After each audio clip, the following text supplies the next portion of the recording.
Hello, my name's Bob Willis and welcome to SMTconnect. We're here with Winnie TV and we have another interview with Adrian.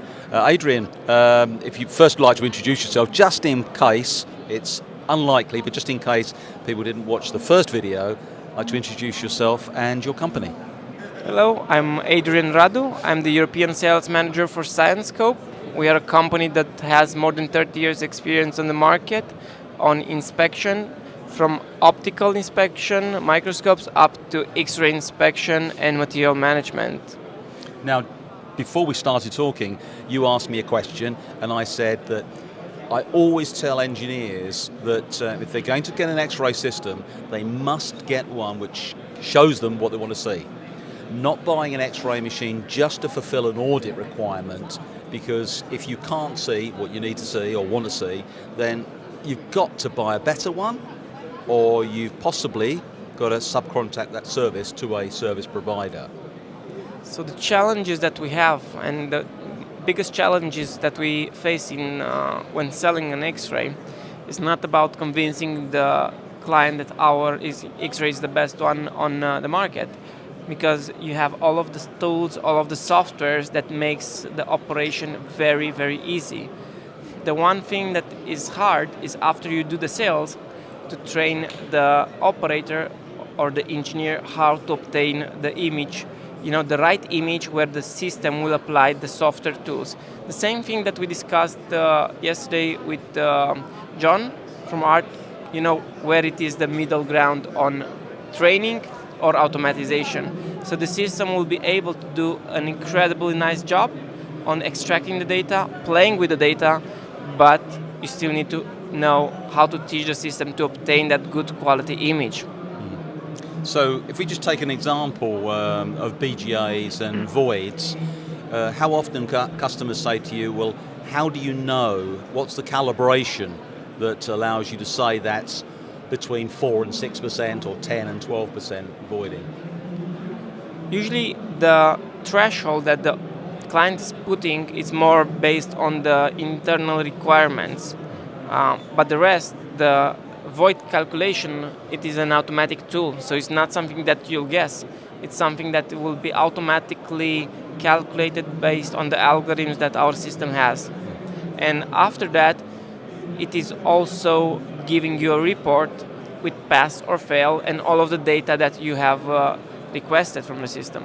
So you can easily just send it directly to the customer as a verification that you've been through that process. All of our X-ray systems, inline and offline, has SPC functions, so you can easily have a nice control and overview of your process on different PCB products, and also in the end, after each automatic inspection, we will generate a report either in CSV format, so you have a lot of data, either in a PDF format where you have data plus picture, either we can upload that directly to your ERP. So, I'm a company, I've got a screen printer, a placement system, a reflow oven, I've got no automatic inspection, I'm doing manual inspection, obviously I can't look underneath packages. What do you think is the crucial first step for somebody who wants to get into automated inspection? I would suggest to go with an X-ray, an offline X-ray, not inline, because this one, first of all, you want to do a quality check. And quality check, majority of the time, you'll want to do it, sample-based. Either when you start the process, and then you do a middle, or you do it from time to time, depends on what you want. And once you'll do this, an offline system, but with the full automatic capabilities of doing the X-ray inspection after programming is required. So you avoid a lot of manual working, even if it's an offline system. And you mentioned about training previously, and you alluded to it when we were having an offline conversation, that you want to make sure staff fully understand the system and obviously the software to get the maximum benefit out of it. Do you find that's easy for production staff as well as engineers, or is it more taxing for operators? The way that we counter our trainings in a two-way step. First step, it is on basic functions of the system, where you know how to work with the system and how to obtain a good image and make, let's say, the standard program. And we leave you to do like 2 weeks training and, come with questions every time that you have, so you have the hands-on experience. After that, we come with another training that is more advanced, where we show you all of the tips and tricks of the industry and what you need to be careful. But first, you need to know how to obtain that good image. What is a good image, for the system to process?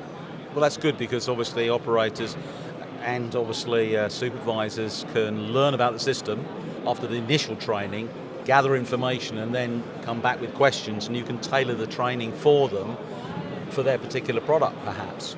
Exactly, and because if you have a general training, you will not know what they are really interested. But if you leave them the time to study, to work, and to play, then they will come with what is interesting for them. And additional to that, you can upscale with some tips and tricks on maybe what they will encounter in next projects for future proofing. Okay, Adrian, once again, thank you very much for coming along and having a chat. My It's most pleasure, interesting to talk to you, and I hope that you're very successful during the show. Thank you. Have a nice one.